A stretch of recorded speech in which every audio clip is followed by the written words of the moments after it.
Hi again then guys, and welcome to episode 31 of Tour of Japan, the review series for Gran Turismo 6's Super GT machines, both GT300 and obviously GT500 class.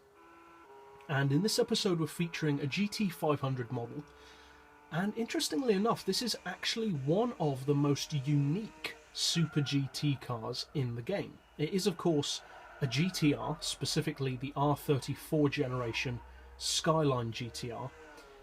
But the reason why it's unique is because this particular model, which is a 2003 shape machine, is the only Super GT car of its type in the game. If you compare the look of this car, which has a very chopped and squashed body style, it's completely different to any of the other GT-Rs. And it's essentially that midway point between the big, bulky, old-school R34 Super GT cars and when they became, as I said, more of a chopped, slimmed-down, much more focused-looking body style that transitioned over to the R35. Now, for some reason, we only have one particular team of this shape Skyline. Now, there were more than one of this particular body style. There was also a Calsonic and various other teams. So it's kind of strange that we only have one model on the game. Now it's a non-premium, and it's actually, I would say, one of the best all-round GT500 cars in the game.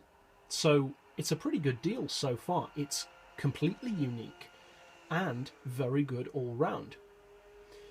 And the reason why I say it's very good all-round is because, well, to start things off, it's a GT-R, and none of the GT-Rs are bad of any generation. This particular model, though, has some things which can really strike fear even into other GT-Rs, newer and older, such as the sheer amount of torque that this car produces. Now, the engine is also pretty unique among GT-Rs. It's powered by a 3-litre engine. It produces a reasonably impressive, but not top-of-the-line, 893 horsepower, but it also produces a huge 869 foot-pounds of torque, which is among the highest of the Super GT class. It also weighs less than many of the other GT500 cars, which tend to weigh either 1100 or 1150 kilos, with a couple of exceptions either side. This one only weighs 1080 kilos. So it has a minimum of a 20 kilo advantage over most of the other GT500 class machines.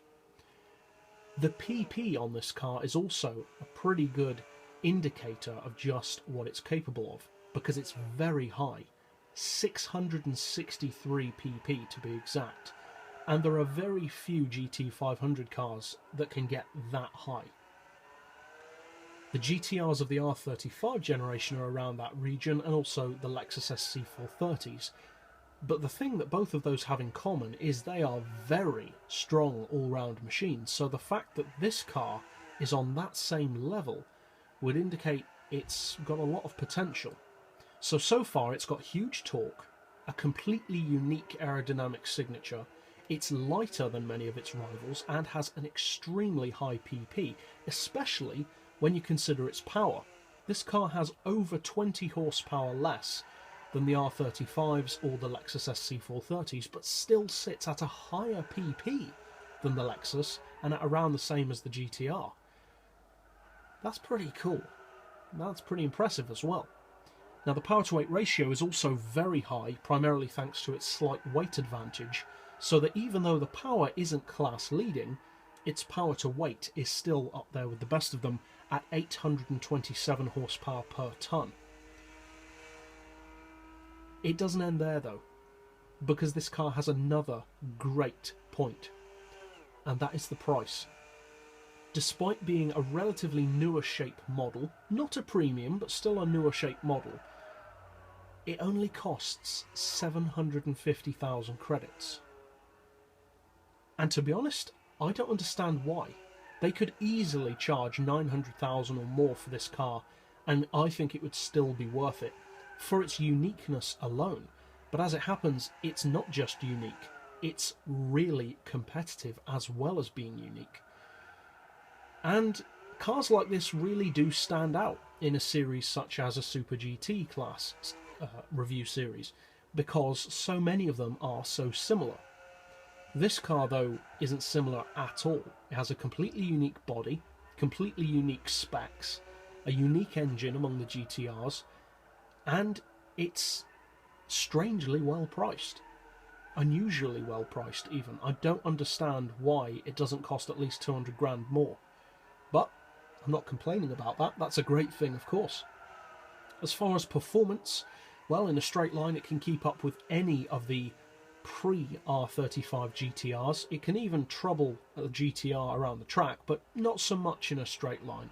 The GT-Rs of the R35 shape do have a top speed advantage, but it's still a very strong car all round, and the handling, I would say, is among the best of any Super GT car. Not the best, but definitely one of the best, and one of the most unique. So, I'd recommend giving this car a shot if you're looking to be relatively unique, as I've said throughout this episode, and I'll see you guys next time. So, as always, thanks for watching.